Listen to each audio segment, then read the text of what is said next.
Hi guys, Mr. T here. Okay, so I'm going to show you a couple of things. Let me start by showing you where we're at. This is where you guys are at. Well, actually, that's not entirely true.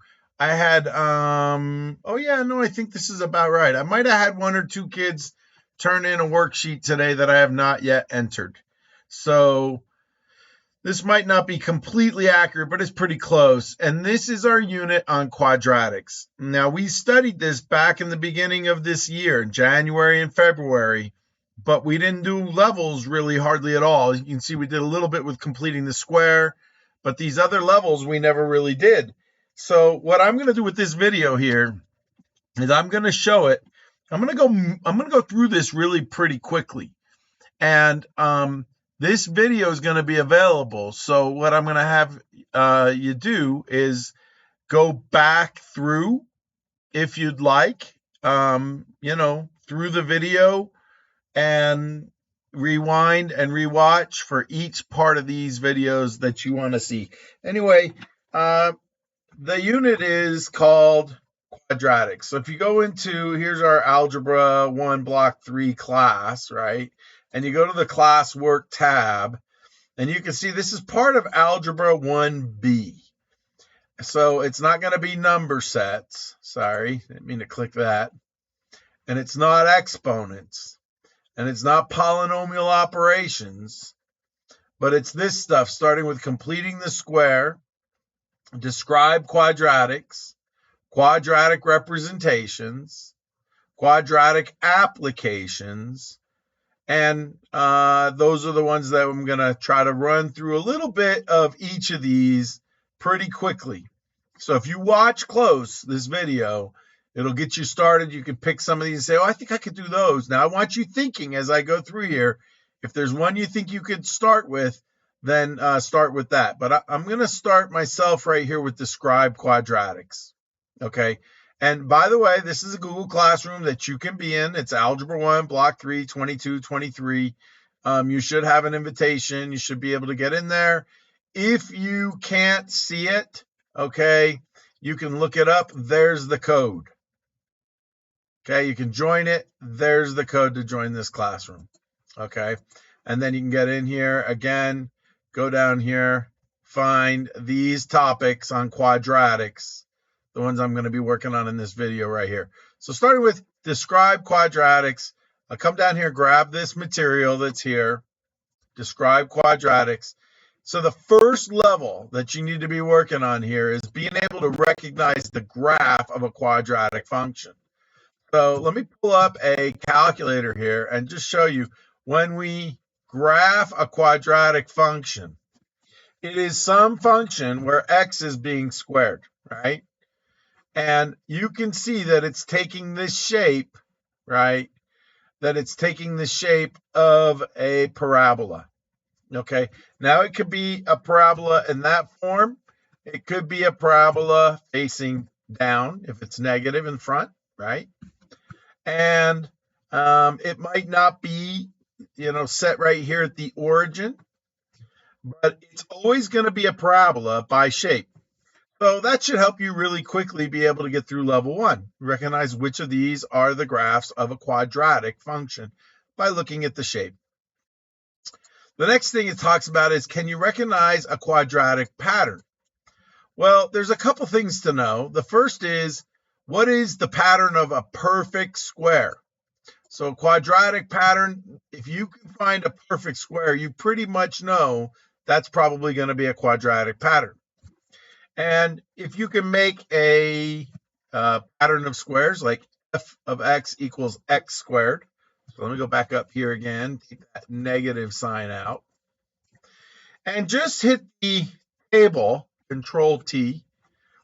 You'll see all of the perfect squares listed here in our table. We have, starting with 1, 2 squared is 4, 3 squared is 9, 16, 25, 36, 49, 64. So if you don't know them for sure, you can use the function of squaring x to find all of the perfect squares. And all of the perfect squares are here, all of them. So anyway, yeah, that's how you can find those. That's one of the patterns that you could look for, is patterns of perfect squares. The other thing you're looking for is symmetry. So in this pattern, you can see we have a parabola. A parabola always has symmetry. So if I look at the list of numbers, right, and I were to say, go down this list, it's 100, then 81, 64, 49, 36, 25, 16, 9, 4, 1. And then I hit 0, and then look, I start going back up. 1, 4, 9, 16, 25. So if I see that symmetry where it's going down, the number here is going down, then it hits a low point, then it goes back up, right? That's a sign of a quadratic pattern in a table. Now, if it wasn't a table, if it was just a list of these numbers, I would look for something like 4, 1, 0, 1, 4, and see that the number is going down, and then the number is going up. It's getting larger, right? Obviously, I'm continuing down this list, but my point is that the value is going down, and then the value is increasing back up again, okay? You can find that in the table there, which you can do Control T. Another way to do that is to trace it. So if you do a graph trace, right, when you go to the right, you can see those numbers increasing. Now, these are not perfect squares because the interval I'm climbing by is not a full integer, not the whole numbers there, right? So, but if I go to the right, I get these numbers here. If I go to the left, I get those same numbers to my left. So these are just the same. You can see the pattern is the same. Here I have 7.29, 5.76, 4.41, 3.24. If I were to track these numbers, I'd get the same exact numbers as I climb up. Anyway, that's the kind of thing I'd be looking for as you look through lists like that. That's level 2. And here you have a table, and again, you're looking for that kind of symmetry, right, that you might see, some form of symmetry. And here's another one. In this case, this one says it might describe a quadratic function. Let me remind you that you can, with these calculators, are super cool. You can make a list. We've done this with our statistics work, right? You add in a list, and you call one X and the other one Y, right? And we were to put in, I don't know, let's say 0, 1, 2, 3, 4, 5, whatever. And then if we had a Y value from a list that, say, maybe it said like negative, let's just go with, I don't know, 11, and then we'll say 7, and then we'll go 3, and then we're going to like make it go back up to like 5, and then 9, right? And then maybe up to 13. I don't know. So this doesn't look like it could be. I can't tell if this is a parabola, right? This list here in this table, but I suspect it might be. And so now what I'm going to do is I'm going to add in a page. Remember, you can go Control Doc to add a page, add in a data and statistics page, and I'm going to put the X values on the bottom, and I'm going to put the Y values on the top. And now I'm getting a shape, and it looks like it doesn't look exactly like a parabola. In fact, this is not very good. Oh boy, I better hit undo. That's Control Escape to undo. But it looks almost parabolic. So I would recommend that you maybe do that with these here, is graph them, graph those points, or use, like I did here, you can use this to plot the points, this data and statistics page. As long as you've made a list, X and Y, then add a data statistics page and put the X and the Y here. What we're looking for with this level is that you make an argument for why something might be quadratic or might best be described as quadratic. And I'm interested in hearing what your argument would be. Okay, in this level here, this one's a little bit trickier because here's where you have to start to create your own quadratic functions. So, and there's a bunch of different ones in here, and I'll do one for you here. I don't mind doing one. So let's pick this one right here, right? So I'm going to copy that, and I'll go here to my whiteboard, and I'll just paste it in here, right? So it says it should be a pattern that begins with a rectangle. Its length is 3 times its width, which increases each time. So let me get my pen out here. Sorry, just a second. Okay, so now I'm gonna see if I can get this done. Boom. All right, so number one, it's a rectangle, right? So I know I've got a rectangle, and rectangles are quadratic, right? The relationship between the length, the width, and the area of a rectangle is quadratic. It's going to create area. We're going to take linear measurements, right? Linear measurements like lengths and widths, and turn them into area measurements, which are two-dimensional measurements, right? We're going to end up squaring things, right? Getting square measurements here.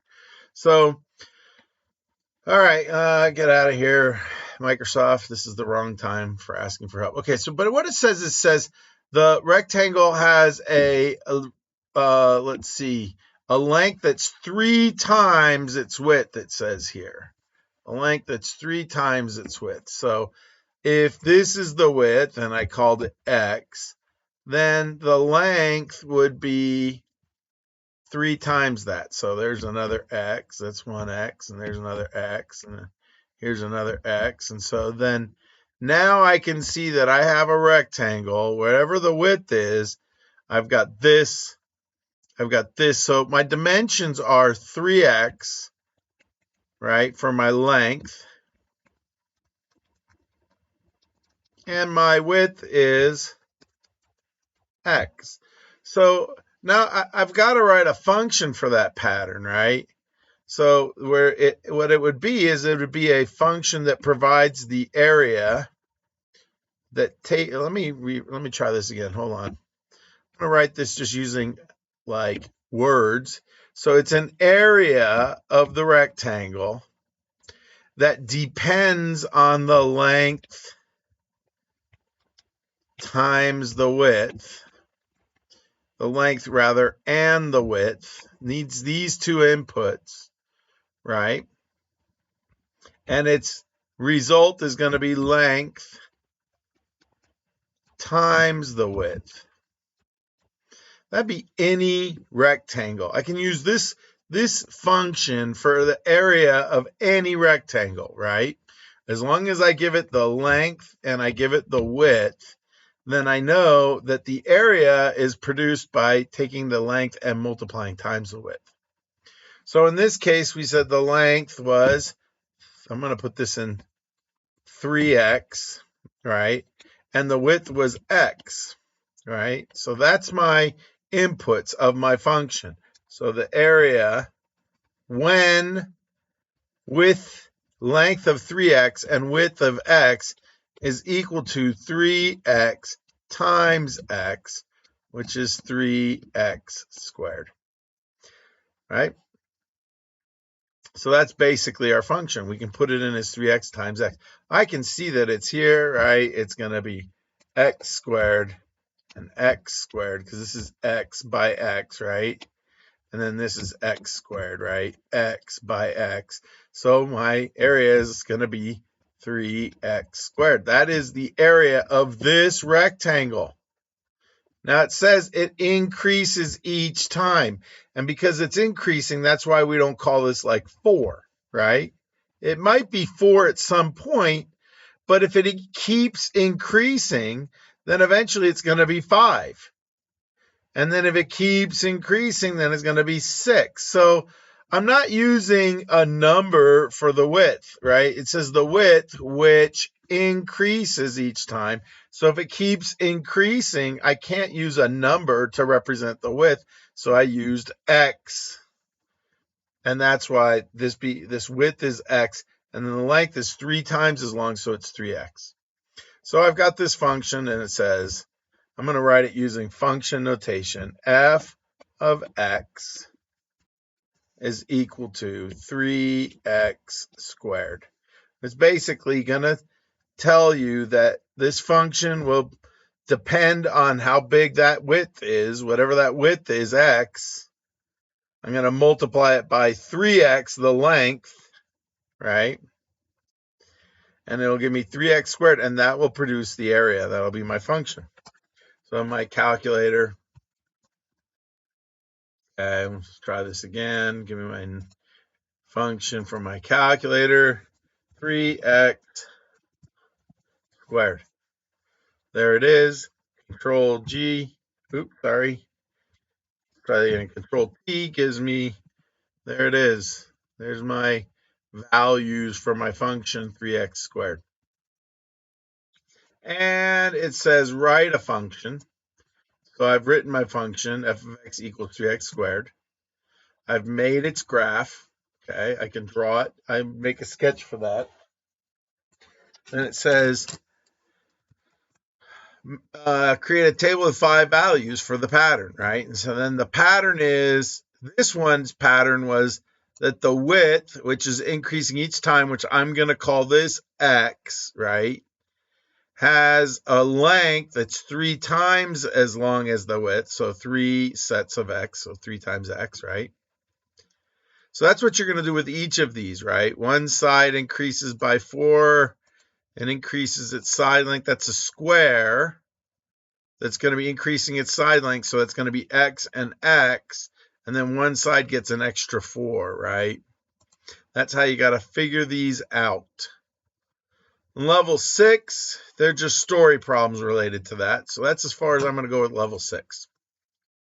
So let's describe quadratics. You can work your way through that and hopefully get all the way into the green. Or even if you just get into the yellow, that's really good. And if you need help with the green, I will help you with it. I'm happy to do that when I come back.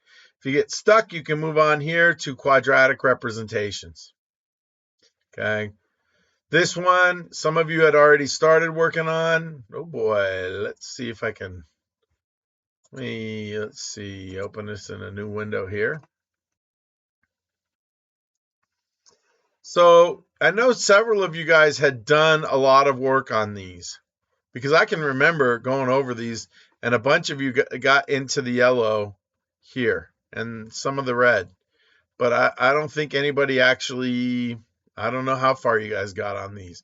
But here we go. Basically, you might remember that you need to be able to recognize what is a maximum, what is a minimum, where's the y-intercept. The y-intercept, let me do this first problem for you right here. In these representations, what we're going to do is we're going to give you graphs in different forms, or functions in different forms. The easiest one is the graph form. And then we're going to ask you to find these features, right?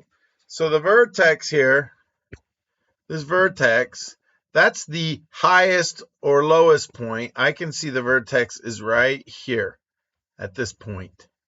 And so if this is 0, my origin, this is to the right 1.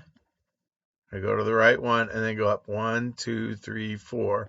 So 1, 4 would be my vertex, right?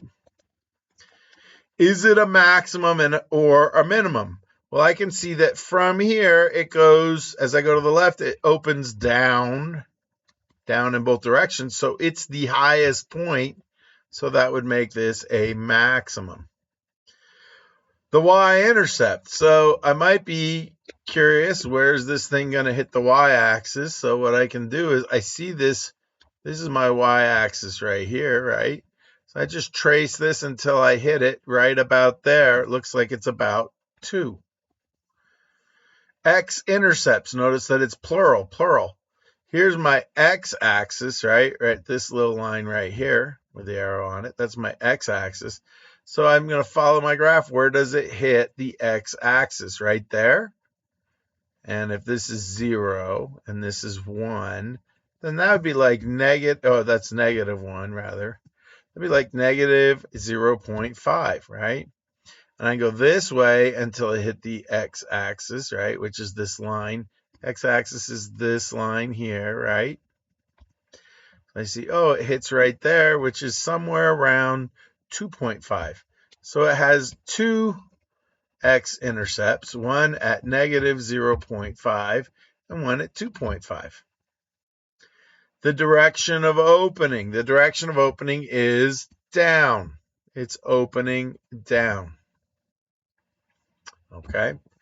And then last but not least, from this vertex here, right, which was right here, my axis of symmetry, the axis of symmetry here would be a point. I'm going to try to do this with a slightly smaller tip. There's the axis of symmetry. It is this line over which, if I were to reflect one side of the parabola, it would give me the exact other side of the parabola. Boy, I'm not drawing that very good, am I? But where the line is that shows where the parabola is symmetrical, right? So what is the name of this line, or how do we define that line? Well, if you noticed, all of the points here have different values. This is -5, right, for y. 1, -5. This is 1, -4, right? That's that point. There's another point. It's 1, -3. Here's another point. 1, -2, right? These are the ordered pairs that represents these points. 1, -1. And what do you notice about them that they all have in common? They all have this in common, x equals 1. And so that is my axis of symmetry, x equals 1. Heck, it's all of the points where x is equal to 1. All of these points where x is equal to 1 make up that line. So that would be my axis of symmetry. Okay, so that's level 1, is making sure. I know you guys did these here. I don't know that very many of you turned them in. I don't know where we're at with that. Now, these are the graphs. From the graph pictures, they're easy to find these things. But if I gave you the function, it shouldn't be too hard to find either, because guess what you can do with the function? This one says -x squared plus 2x plus 3. Well, go get a calculator, right? Get a calculator, get a graph page in there, and put -x squared plus 2x plus 3. Oh, there I have it, right? So now I can look at this and answer all of the questions. And in fact, if I want to analyze it for, the maximum or whatever, oh, look, there it is. It's right there, right?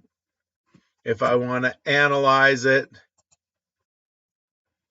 for the axis of symmetry, oh my gosh, look, there it is right there, right? Is it concave up, concave down? If I want to look for a y-intercept, well, let's see if I can find intersection of the graph with the, no, it's not gonna, that's not good. Let's see, can I do it another way?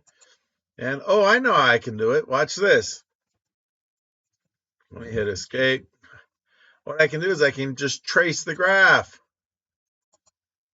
And I can say, look at this value here, when does it hit the y-axis?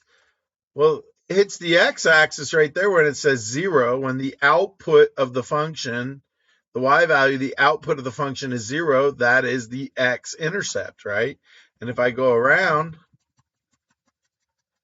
there is the output, again at 0, so there's the other x-intercept. There's my maximum, there's my y-intercept. When the x value is 0, right, on this x-axis, when I'm at x equals 0, I am on the y-axis right here. So my y-intercept would be 3. So, I mean, just tracing it, it tells you right here where are those key features. So if you've learned how to do that, these should be super simple. Some of them are written as k of x and you just h of t, and you're going to have to convert them so that you can write them as functions and graph them as functions. But if you do, you should be fine. Here we're using the word roots, maximum, concavity, and y-intercept. We're giving you two functions, one in written form and one in graphed form. One in written form, one in graphed form, asking you to answer the questions. Here I have one in table form and one in graph form. One in table form and one in written form, and asking you to answer a few questions about them. In level 5, we're giving you a function here, asking you to find the greater maximum between function 1 and function 2. Greater maximum, y-intercept and x-intercept. And then quadratic representations level 6, where you have a bunch of questions with multiple functions. You have to interpret, right? It's not asking you about maximums or minimums or anything else. Just you're going to have to figure that out and apply it to a word problem.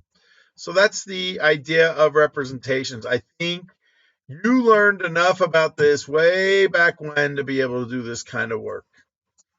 Okay, it's just you just needed some time and now you've got it. Okay, and the last set of problems that you have related to quadratics that I'm going to try to review quickly here is this quadratic applications.